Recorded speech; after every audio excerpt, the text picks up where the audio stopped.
Bonjour à toutes et à tous, Yves Zarouk, Société Neosite. Donc, bienvenue à notre webinaire Fit for Finance, où comment soutenir votre stratégie de croissance, simplifier et standardiser vos processus financiers, donner de la visibilité temps réel à une équipe de direction et déployer en 6 mois une solution finance complète. Donc, merci de votre participation. Au programme de nos 45 minutes, donc pourquoi un webinaire sur cette thématique? Une rapide présentation de notre partenaire SAP et de Neosite, notre société. Une présentation et une démonstration de notre approche pour réaliser la solution Fit for Finance. Et une conclusion, bien sûr, avec des questions-réponses. Sur les questions, on l'a déjà évoqué dans le flux de chat. Vous n'hésitez pas à poser vos questions au fil de l'eau. On les adressera en fin de webinaire en fonction du temps qu'il nous restera. Avec moi aujourd'hui, donc avec les caméras actives, on les désactivera après pour sécuriser la bonne bande passante de la présentation. Donc Sébastien Dupré, directeur Neosite, qui gère notre offre optimisation et processus. Jalal Ranag, directeur Neosite, directeur de projet et expert SAP Finance. Bonjour. Et moi-même, Yves Zarouk, responsable développement.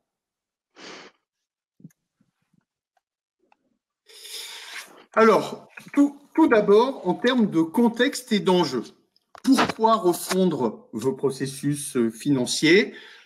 Pourquoi il y a ce type de thématique qui peut arriver au niveau des entreprises? Selon nous, il y a des contextes qui sont très variés, avec des situations différentes. Une recherche de croissance organique, donc interne, acquisition d'entités, stratégie de développement à l'international, une recherche d'optimisation, productivité au niveau des activités d'un processus, gain de performance et accélération de l'exécution d'un processus. Time to market et simplification, ou comment déployer des processus financiers au sein d'un groupe plus simplement et surtout plus vite. Et sécurisation, fiabilité de l'information financière, source unique de données, des best practices qui viennent bien cadrer un processus, traçabilité, auditabilité. Donc, c'est pour cette raison que nous avons créé cette offre Fit for Finance, que nous avons certifiée auprès de notre partenaire, l'éditeur SAP.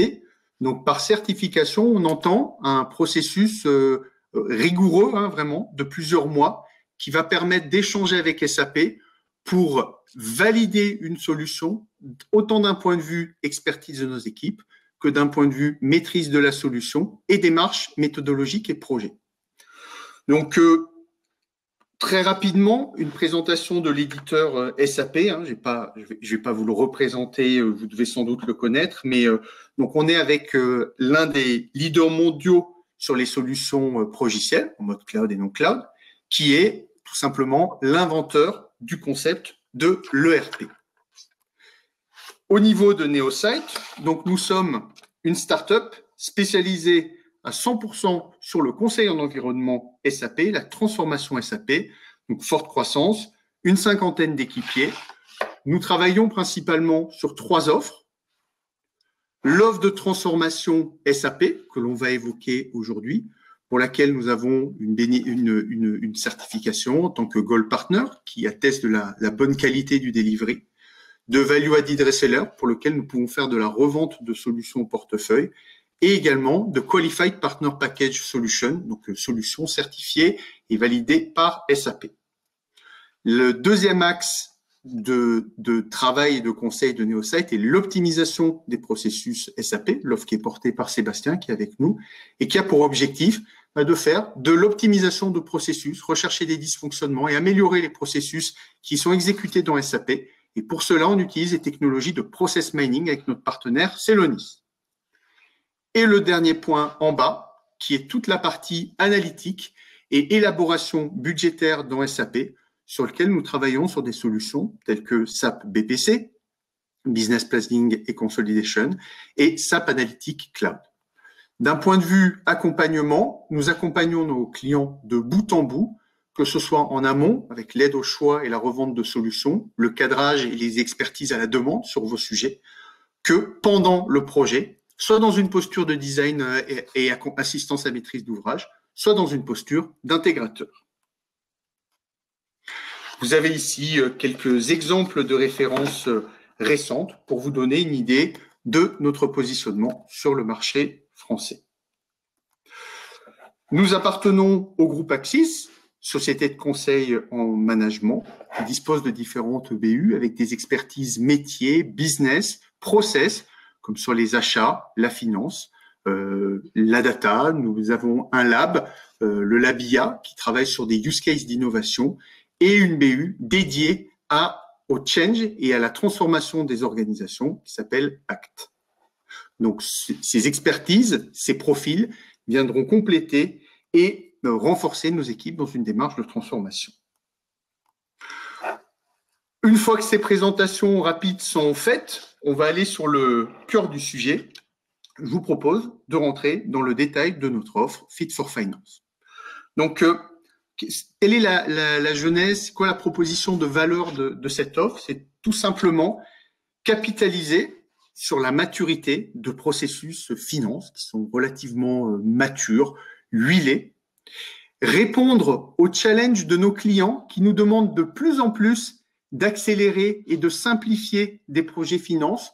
Ils n'ont plus envie, je vais un peu direct, hein, ils n'ont plus envie d'entendre parler de projets de 18 mois, de 2 ans pour mettre en place une dorsale finance. Ils veulent des projets plus courts, plus simples.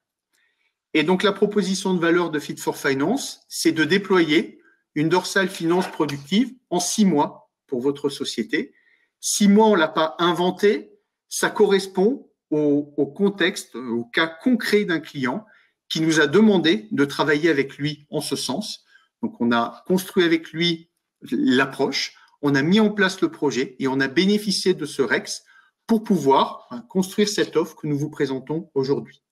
Alors, pour faire ça et construire ce type de démarche en 6 mois, il faut se baser sur des piliers. Et nous avons 3 piliers majeurs dans notre approche. Un pilier technologique, le cloud de SAP, S/4HANA Cloud. Un pilier processus avec des best practices finance qui viennent avec la solution. Et enfin, un pilier méthodologique avec une démarche cadrée, huilée, et qui se repose fortement sur le standard. D'un point de vue processus, qu'entendons-nous par la solution Fit for Finance ou le cœur finance étendu? On couvre les processus achat, P2P, vente, order to cash, la finance à proprement parler, hein, comptabilité, controlling et clôture financière, ainsi que l'élaboration budgétaire. Donc, une approche quand même complète et étendue autour de la finance. Et on va traiter, bien sûr, de thématiques transverses, telles que les référentiels, la sécurité, les habilitations et l'analytique en temps réel. Donc, le premier pilier que je voudrais évoquer est le pilier technologique. Il s'agit donc du cloud ERP de SAP, ou son autre nom, SAP S/4HANA Cloud. Je ne vais pas rentrer dans le détail avec une multitude de diapositives sur ce sujet ou un discours très commercial. Hein. Ce qu'on veut mettre en avant sur le cloud, qui pour nous est un réel accélérateur, c'est 4 points. Déjà, le point autour de l'innovation. Avec le cloud de SAP, vous bénéficiez d'une solution moderne, innovante et une stratégie très proactive de l'éditeur pour vous apporter de l'innovation au fil de l'eau. Le deuxième point, c'est la maîtrise du coût et de l'effort. On est sur une approche cloud, donc on va fonctionner avec de la souscription, donc on est dans une approche OPEX versus du CAPEX, ce qui vous donne une vision, une prévisibilité par rapport au coût de votre souscription et de l'utilisation du cloud. La rapidité, le fait que nous soyons dans une configuration cloud permet d'accélérer des éléments clés du projet, tels que tout le chantier infrastructure et la mise à disposition des systèmes et des environnements pour pouvoir mettre en place le processus, et aussi et surtout raccourcir le cycle projet. Et enfin, l'extensibilité. On est sur du cloud, mais ça n'empêche pas de pouvoir également traiter tous les besoins spécifiques à votre organisation ou votre industrie. Et SAP a prévu sur sa plateforme cloud une plateforme technologique pour vous permettre d'étendre la solution et de vous distinguer par rapport à vos besoins. Le second pilier est un pilier processus. Je vous parlais tout à l'heure de SAP qui a inventé le concept de l'ERP. Donc SAP, dans le cadre de ce cloud, vient avec 40 ans de best practice sur la finance pour aujourd'hui avoir une finance moderne, simple et qui intègre beaucoup d'automatisation. Les points clés d'un point de vue processus, c'est la source unique de vérité, une information partagée par toutes les parties prenantes, un journal universel intégré en temps réel. Il n'y a pas besoin de retraitement, pas besoin de réconciliation entre les différentes visions, par exemple la comptabilité, les comptabilités analytiques, le contrôle de gestion. On est aligné en temps réel. Le reporting et l'analyse. Là aussi, il y a tout un travail pour vous permettre d'avoir du reporting en temps réel, avec différentes formes, sous forme de KPI, de listes, de drill down. Donc, l'objectif est de pouvoir vous aider à une prise de décision en temps réel. Une accélération du processus et de la clôture avec une structuration et une automatisation des activités au sein du processus qui vont vous permettre de travailler sur le temps d'exécution du processus et d'aller plus vite sur certaines étapes clés telles que la clôture. La granularité, pouvoir gérer de nombreux axes de reporting, différents types d'axes, y compris des axes correspondant à vos besoins métiers, sans pour autant vous limiter sur des problématiques de volumétrie. Donc, vous permettre d'avoir une granularité fine. L'expérience utilisateur, elle est clé, elle est orientée rôle, elle est simplifiée et elle va permettre aux équipes d'adopter la solution, de l'utiliser, que ce soit au niveau de leur poste, mais également en intégrant de la portabilité. Et le dernier point, bien sûr, sur tous les aspects conformité, avec l'auditabilité, la traçabilité des flux et le suivi des actions sur l'ensemble des objets qui sont manipulés, que ce soit un objet référentiel ou une pièce comptable. Toujours sur les best practices, il y a un point sur lequel nous voulions insister, c'est sur le côté accélérateur du cloud avec une solution qui est prête à être activée. Là, vous avez un exemple de best practice, un objet que l'on configure sur de la comptabilité client. Il a un petit nom, le J59. Il est déjà prédocumenté. Il y a des assets documentaires tels qu'une description de processus, un script de test, une description, des aspects de localisation selon les pays. Cette best practice-là, il y en a 600, voire plus de 600 qui sont déjà préconfigurés au niveau de la solution, avec plus de 200 liés directement à la fonction finance. Donc, derrière cet asset et cette best practice, on n'est plus sur des activités de paramétrage, customisation classique d'une solution. On est sur de l'activation de fonctions. Et ça change vraiment l'approche parce que ça permet vraiment d'accélérer le cycle de mise en place d'une solution. Donc, une activation et derrière activation, c'est la rendre utilisable et également pouvoir la déployer au niveau de différents pays puisque SAP propose déjà de suivre l'ensemble des groupes à l'international en prenant en compte leurs spécificités locales. Donc, les best practices sont selon nous un accélérateur projet qui permet d'atteindre cette proposition de valeur d'un projet en 6 mois. Il y a les aspects technologiques, il y a les aspects best practice, mais il faut réussir le projet, l'approche projet et la méthodologie projet vont constituer le troisième axe et le troisième pilier de notre approche. Donc, dans le cadre des projets en environnement cloud, SAP a beaucoup réfléchi sur la manière d'accélérer l'exécution des projets pour réduire le temps nécessaire à un projet et a construit une démarche Activate, donc qui est dédiée au projet en environnement cloud. Donc, cette méthodologie, on l'a intégrée, on s'est certifié dessus, on l'a adaptée pour nos besoins et on vient aujourd'hui avec une démarche qui se base sur également des piliers, une approche agile, modulaire, les processus au cœur de la solution et, j'en ai parlé en introduction, le standard et l'utilisation du standard comme notre base de travail au quotidien pour construire une solution simple, rapide à mettre en œuvre et également par la suite simple à maintenir. Sur les aspects méthodologiques, SAP met à disposition de nombreux accélérateurs. Ces accélérateurs, Neosite, nous allons les exploiter tout au long du projet.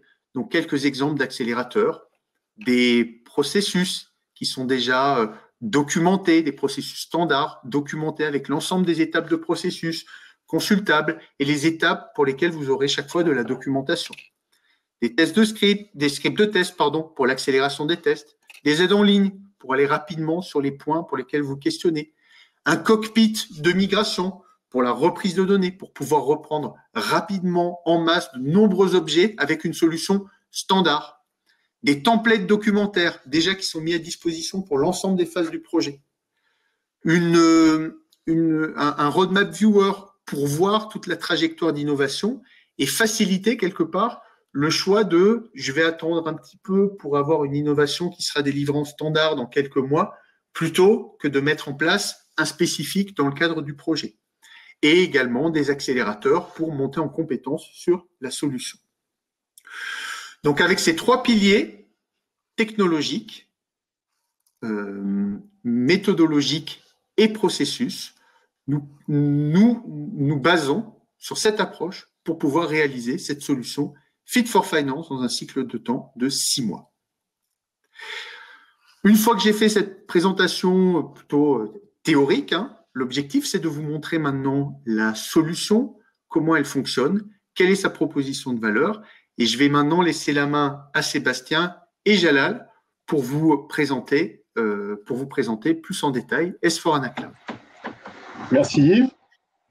Donc effectivement, on va vous présenter à présent la solution Fit for Finance. Évidemment, il serait impossible de couvrir l'ensemble de la proposition de valeur dans une démonstration assez courte. Donc on a choisi de focaliser cette démonstration sur 4 petits chapitres.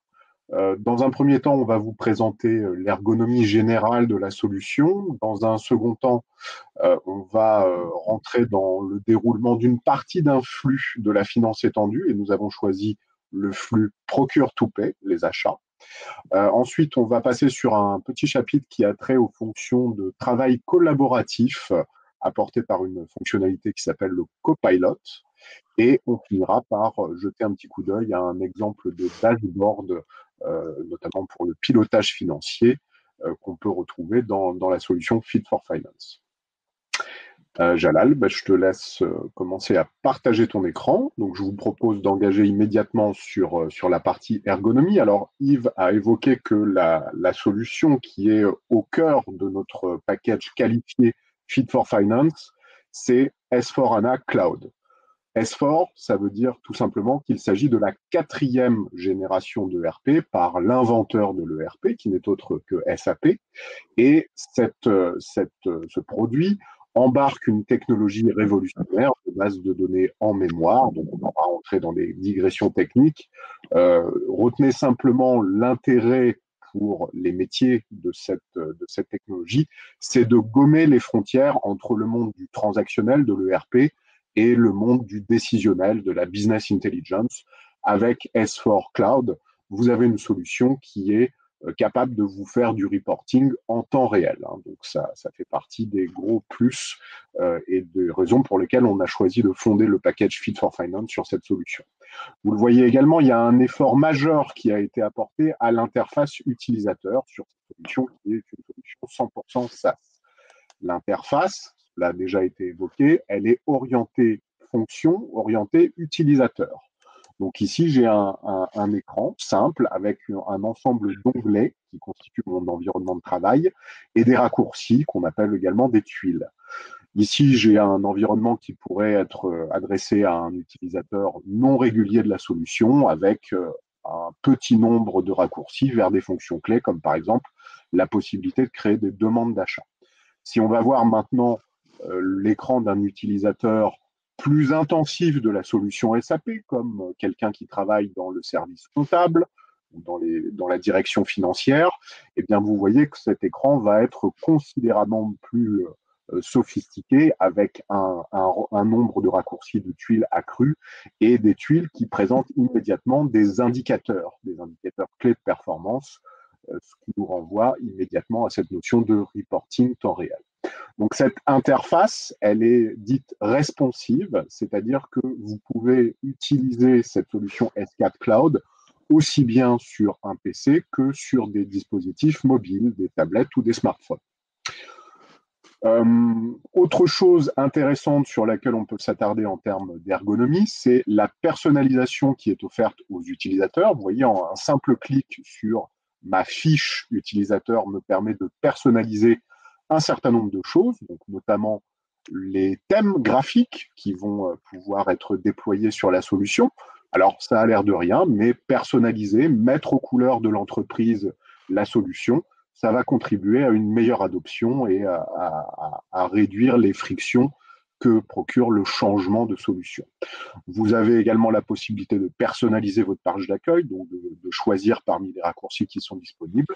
Et vous avez la possibilité, via cette boîte qui s'appelle Valeurs standard, de configurer votre environnement de données. Donc, vous pouvez vous affecter des codes sociétés préférés, des périmètres de gestion, ce qu'on appelle des centres de coûts, des centres de profit par défaut. Donc tout ça, ça va permettre à chaque utilisateur de customiser son environnement de travail au plus près de ses besoins. Autre fonctionnalité très importante, c'est le soin qui a été apporté aux fonctionnalités de recherche en ligne directement dans la solution. Un simple clic sur cette petite loupe, comme nous le montre Jalal, vous donne une boîte de recherche. Hein, c'est un petit peu le Google intégré à SAP. Et en tapant quelques mots-clés, comme par exemple commande achat, on va se voir renvoyer par la solution des propositions d'applications, donc de fonctionnalités métiers incluses dans la solution, qui renvoient à ces mots-clés. Donc, qu'est-ce que ça veut dire pour les utilisateurs? Eh bien, un accès simplifié à la solution, hein, des gains de productivité au quotidien. Inutile de se souvenir de codes transactions un petit peu abscons, comme c'était le cas dans les précédentes versions des SAP. Là, je peux faire vraiment de la recherche en langage naturel. Cette barre de recherche a également d'autres fonctions. Si on utilise à présent un mot-clé comme Neosite, on va avoir accès à tous les enregistrements qui comportent ce mot-clé. Donc là encore, hein, on se retrouve avec un moteur de recherche puissant qui va vous retrouver tous les documents fonctionnels, les factures, les commandes d'achat qui comportent le mot-clé Neosite, mais également des enregistrements de type données de base. Nous allons par exemple ouvrir la fiche fournisseur Neosite et sur cette fiche fournisseur, on va retrouver une vision 360 degrés. Donc vous voyez sur le bandeau en haut, on va retrouver un certain nombre de rubriques. Donc on est passé rapidement, mais vous avez pu voir l'adresse de la société, de ce fournisseur. On peut voir également l'ensemble des factures sur lesquelles est impliqué ce fournisseur. On peut voir les articles qu'on a commandés auprès de ce fournisseur. Et on voit également cette notion de score, de scoring, d'évaluation, sur laquelle nous allons revenir un tout petit peu plus tard. Pour terminer cet aperçu des fonctionnalités ayant trait à l'environnement de travail et à l'ergonomie, Jalal va vous présenter quelques fonctionnalités ayant trait au support aux utilisateurs en ligne, l'aide en ligne et la formation. Effectivement, Sébastien, dans S4HANA, SAP propose une assistance utilisateur qui est embarquée et qui s'appelle le Web Assistant. Donc, ce Web Assistant donc, permet de se former directement dans le flux de travail. Donc, pour illustrer le fonctionnement de ce Web Assistant, je prends la casquette d'un comptable fournisseur. Je suis donc un nouvel utilisateur de S4HANA Cloud et j'ai besoin de comptabiliser un décaissement en faveur d'un fournisseur. Donc, pour faire appel au Web Assistant, il suffit juste de cliquer sur le point d'interrogation qui se trouve en haut à droite de mon écran. Et là, j'ai accès à plusieurs formes d'aide qui vont me permettre de réaliser ma tâche efficacement et rapidement. Donc, la première aide, c'est une aide contextuelle. Donc, il me donne la signification de tous les champs, les principaux champs de mon écran. La seconde, c'est l'aide en ligne. Alors, cette aide en ligne va me détailler toutes les fonctionnalités clés de cette apps. La troisième aide et que je trouve la plus intéressante, c'est les tutoriels embarqués. Alors, ces tutoriels embarqués, ce sont des enregistrements vidéo qui vont me permettre de m'accompagner et me montrer étape par étape comment réaliser ma tâche. Et enfin, et en tant qu'utilisateur S4HANA Cloud, j'ai accès au forum de la communauté d'utilisateurs S4HANA Cloud pour pouvoir échanger avec d'autres utilisateurs et poser mes questions aux experts SAP si besoin. Donc, avec tous ces éléments, donc, on voit bien que le Web Assistant représente un gain de temps estimable au niveau de la formation et accompagnement au changement et permet d'accélérer et sécuriser le Go Live. Pour finir sur cet aspect formation embarquée, je tiens juste à préciser que ce Web Assistant, qui est fourni en standard par SAP, peut être également enrichi avec des éléments de votre propre processus métier. Donc, pour cela, on utilise une solution de création de contenu qui s'appelle SAP Enable Now.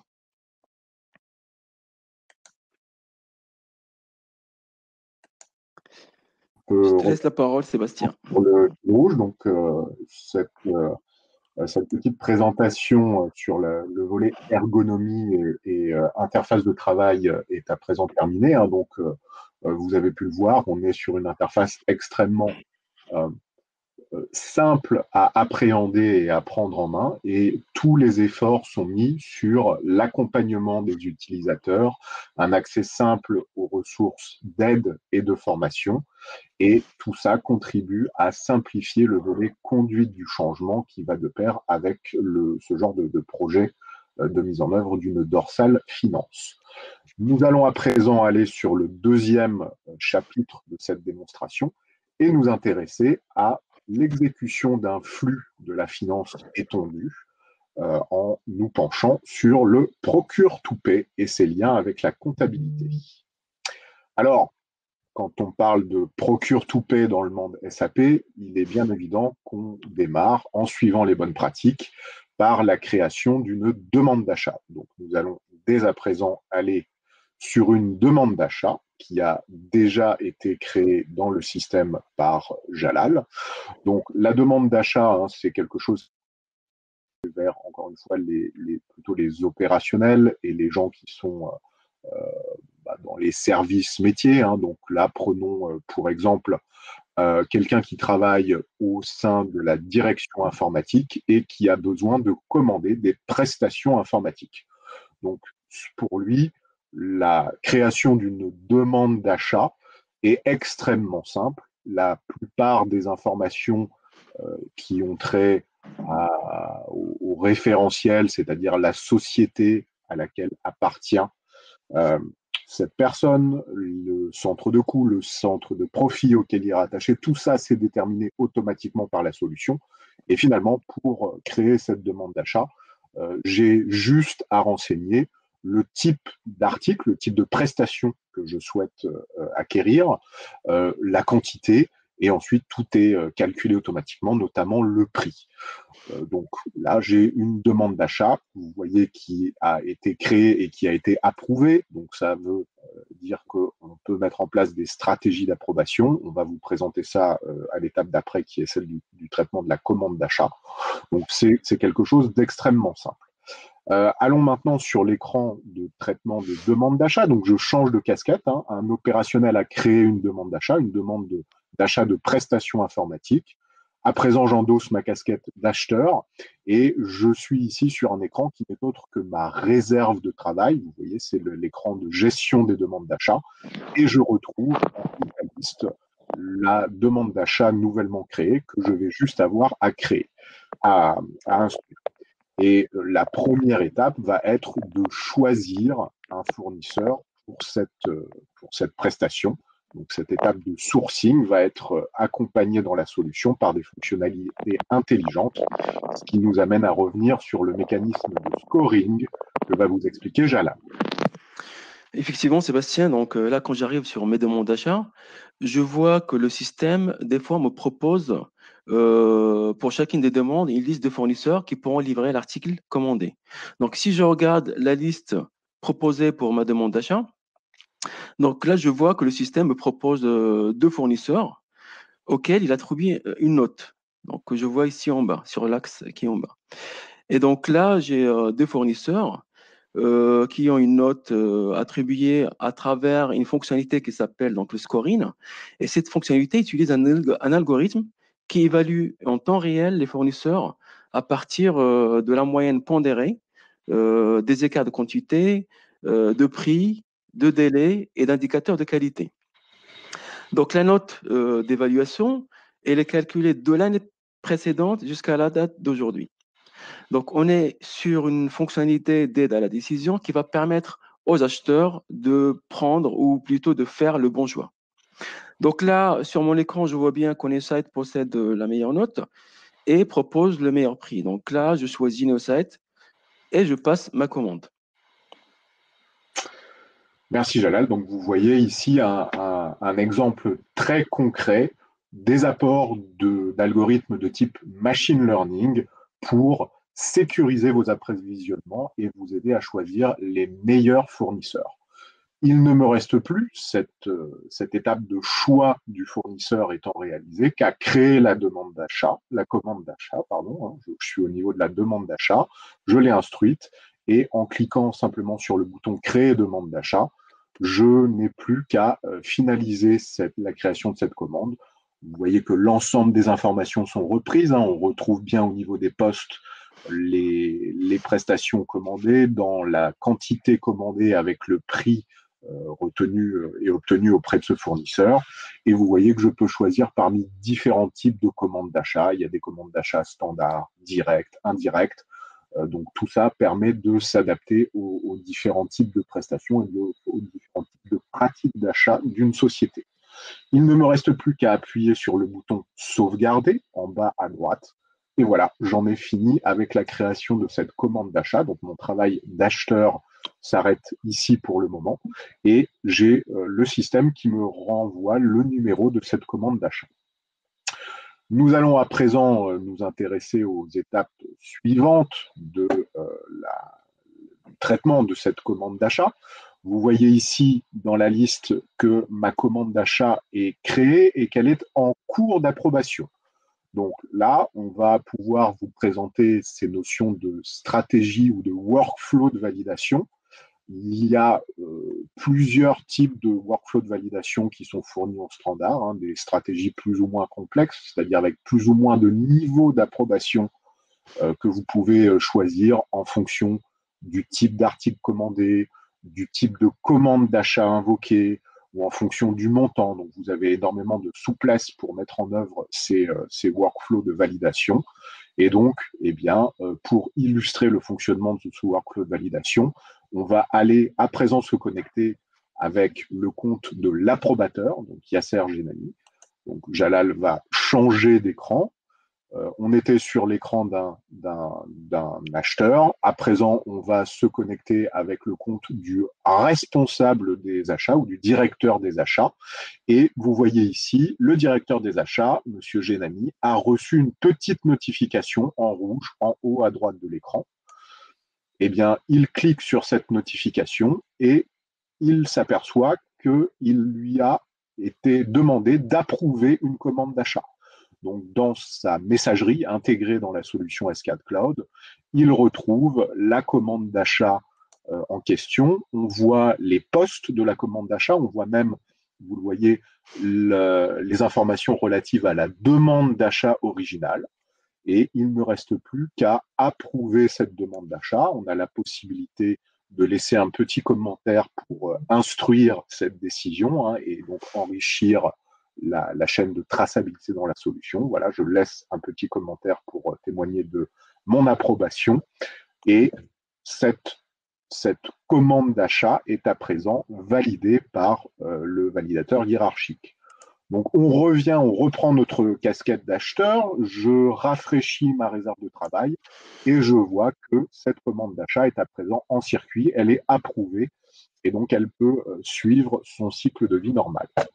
L'étape suivante, évidemment, va consister à recevoir cette prestation informatique et à un moment donné, d'en témoigner dans le système, donc de procéder à ce qu'on appelle une réception de marchandises. Alors, cette étape-là, malheureusement, faute de temps, on ne va pas pouvoir vous la présenter. Il y aurait pas mal de choses également à dire sur la réception de marchandises. Alors, il y a des intégrations assez intéressantes avec la gestion des stocks, notamment quand vous réceptionnez des prestations matérielles, eh bien, vous allez pouvoir les mouvements de stock se faire en temps réel dans la solution. Bien, donc par manque de temps, je vous propose d'aller directement sur l'écran de gestion de suivi des postes de commande d'achat et de s'intéresser à une autre fonctionnalité intelligente qui a trait justement à la réception de marchandises et qui permet au système de vous renseigner sur une date de réception prévisionnelle. Je laisse Jalal détailler ce mécanisme. Effectivement, Sébastien, S4HANA propose une fonctionnalité qui permet de prévoir la date de livraison des postes de commande d'achat. Donc, ceci est fait grâce à un algorithme qui s'appelle SAP Predictive Analytics. Donc, cet algorithme, qu'est-ce qu'il fait concrètement? Il va permettre de prévoir si la date de livraison aura lieu plus tôt que prévu, dans les délais ou en retard. Et en fonction, les acheteurs prendront les décisions qui s'imposent. Donc là, on est typiquement sur du machine learning qui exploite les données historiques qui sont disponibles dans le système et qui permet de faire ainsi des prédictions.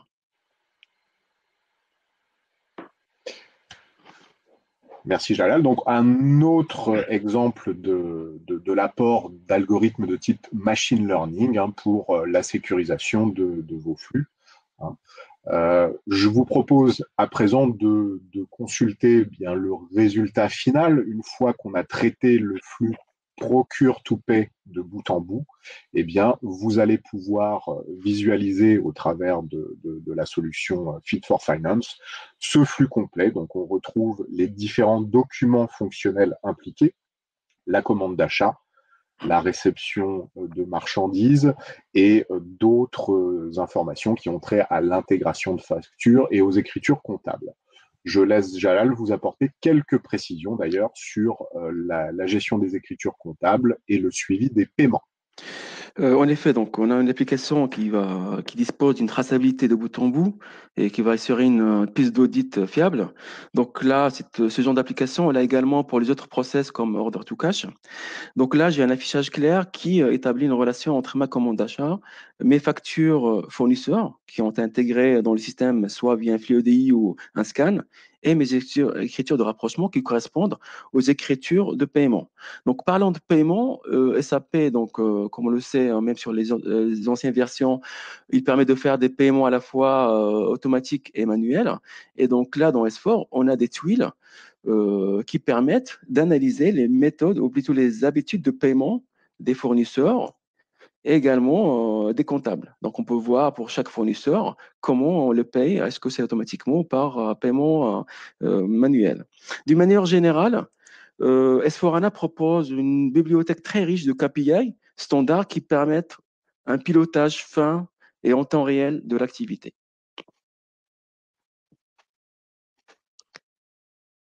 Cette séquence sur le flux P2P est à présent terminée. Vous avez pu voir sur le dernier épisode qui rapproche encore une fois du monde du reporting en temps réel. Cette notion de compteur aboli entre le transactionnel et le décisionnel est vraiment très présente dans S4. Je vous propose à présent d'illustrer un autre point fort de la solution avec les aspects de travail collaboratif et ce qu'on appelle le copilot SAP. Alors, pour ça, on va se projeter dans un autre petit cas concret. Donc, je suis au niveau de la direction des achats, encore une fois, enfin de la comptabilité fournisseur, pour être plus précis. Et en tant que responsable de la compta fournisseur, j'ai accès à travers cette tuile qui s'appelle dette en retard à une visibilité sur les dettes que j'ai auprès de mes fournisseurs. Et je vois que le premier de la liste, j'ai vraiment une dette très importante et à résorber. Donc, je vais contacter immédiatement au travers de la solution S4. Là, je vais chatter finalement avec ma collègue qui est la comptable responsable de ce compte fournisseur. Donc, je peux la contacter directement par cette petite fenêtre de chat intégrée. Je peux également prendre des captures d'écran. Vous voyez, c'est ce qui est en train de se passer sous vos yeux à l'écran. Je peux annoter ces captures. Donc, tous ces outils collaboratifs sont embarqués directement dans la solution. Et vous voyez, ce chat va être réceptionné par ma collègue. Donc, on change de casquette. Voilà, je prends la casquette de la responsable de ce compte fournisseur. Elle reçoit les informations envoyées par son chef en temps réel. Elle consulte cette capture d'écran et vous voyez que cette capture d'écran, en fait, cache un raccourci directement vers l'application concernée. Donc, en cliquant sur ce petit bouton, elle peut ouvrir l'application qu'avait consulté son supérieur hiérarchique et même directement, en l'espace de 2 clics supplémentaires, elle peut procéder au déblocage de certaines factures. Donc, vous voyez, encore une fois, tout est orienté sur l'intégration et la traçabilité directement de toutes les activités au sein de l'application. Plus besoin de passer par des échanges par email ou par des applications externes. On gagne énormément en productivité, en transparence et en traçabilité. Je vous propose à présent de conclure cette démonstration en jetant brièvement un œil à un autre écran de reporting. Alors, dans la solution Fit for Finance, dans ce package que nous vous proposions, il y a évidemment le cœur applicatif qui est S4 Cloud. On a évoqué également l'outil de création de contenu et d'aide à la productivisation des utilisateurs qui est SAP Enable Now. Et nous embarquons également une plateforme qui s'appelle SAP Analytical Cloud qui permet, entre autres choses, de faire de la data visualization. Cette plateforme est connectée en temps réel sur S4 et vous permet de créer des tableaux de bord tels que ce tableau de bord financier que vous avez sous les yeux qui vous permet de piloter en temps réel votre performance. Et pour conclure et rendre la main à Yves, nous souhaitons vous informer que SAP et Neosite vont animer conjointement le 24 novembre un atelier de présentation et prise en main de cette solution SAP Analytical Cloud auquel vous êtes tous bien évidemment conviés. Merci de votre attention et je repasse la parole à Yves pour le mot de la conclusion. Merci Sébastien. Donc pour la conclusion, je vais aller relativement vite parce qu'on a vu beaucoup de sujets. Il faudrait des heures pour pouvoir en parler. Et il nous reste peu de temps et on ne veut pas vous faire trop dépasser de votre du créneau. Donc du coup, pour finir sur la présentation. En termes de proposition de valeur et de synthèse sur Fit for Finance, nous espérons que vous avez vu la proposition de valeur de la solution et ce qu'elle peut vous apporter dans une industrialisation de processus, puisqu'il y a des gains concrets sur les processus liés à la mise en place de cette solution. Il y a des sujets que l'on pourrait détailler. Il y a eu quelques questions, on vous en remercie, notamment sur les aspects projet et sur les aspects taille d'entreprise. Donc là, compte tenu du temps imparti, je ne pourrai pas répondre à tout en séance, mais je prendrai les questions une par une. Je reviendrai vers les personnes qui ont posé la question. Il y avait juste une question, je voudrais répondre en séance. C'est donc à quelle taille d'entreprise correspond la solution, pour combien d'utilisateurs. Donc cette solution, c'est sûr qu'on ne va pas aller en 6 mois aller déployer un groupe à l'international, présent à l'international, qui fait des milliards d'euros, plusieurs dizaines de milliards d'euros de chiffre d'affaires. Cette solution, elle correspond à des entreprises qui vont être des entreprises de mid-market, plusieurs milliards d'euros de chiffre d'affaires. Ça, c'est la première chose. Ou le deuxième cas peut être pour les grands groupes à l'international. L'objectif est de pouvoir équiper certaines entités au niveau du groupe, c'est-à-dire ce que j'évoquais au début, la capacité à pouvoir équiper des petites filiales, des petites entités, des petits pays, quand par exemple le choix d'un corps modèle est trop structurant ou trop long à mettre en place. Donc là, ça dépendra effectivement de la taille de chacun des groupes, mais il y a différents types de configurations, soit une implémentation au niveau du groupe, on le fait pour des acteurs du mid-market ou même des entreprises du SBF 120 ou CAC 40 qui décident de le mettre en place. Et on peut le faire également pour des gros groupes plus structurés qui veulent le faire pour certaines de leurs entités. Donc, on a bien noté l'ensemble des questions. Et comme je vous le disais, je reviendrai vers vous individuellement sur ces questions-là.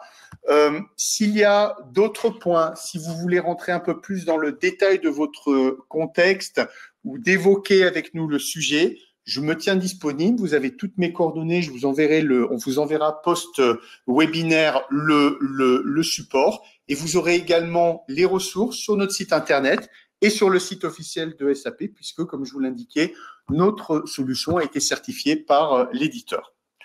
Je vous remercie encore pour votre participation. Je vous souhaite une excellente journée et j'espère vous dire à très vite sur votre transformation finance. À bientôt.